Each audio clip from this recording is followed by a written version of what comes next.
June 5 വിശുദ്ധ Boniface. ഇംഗ്ലണ്ടിലാണ് ജനനം.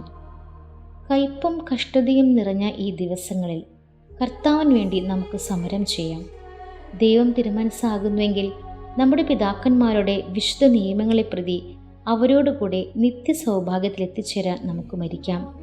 നാം കുരയ്ക്കുന്ന നായ്ക്കളാകരുത്, ഉറങ്ങുന്ന കാവൽക്കാരുമാകരുത്, ചെന്നായി വരുമ്പോൾ പലായനം ചെയ്യുന്ന കൂലിക്കാരാകരുത്.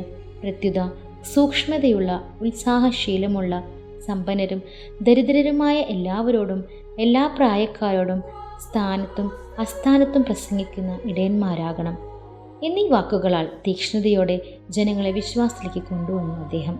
ജ്ഞാനസ്നാനം സ്വീകരിച്ചവർക്ക് സ്ഥൈര്യലേപനം നൽകാൻ ഒരു കൂടാരത്തിൽ കാത്തിരിക്കുമ്പോൾ ഇദ്ദേഹത്തെയും കൂട്ടുകാരെയും അവിശ്വാസികളായ ചിലർ വന്ന് വധിച്ചു. അങ്ങനെ അവർ സഭയുടെ രക്തസാക്ഷികളായി മാറി.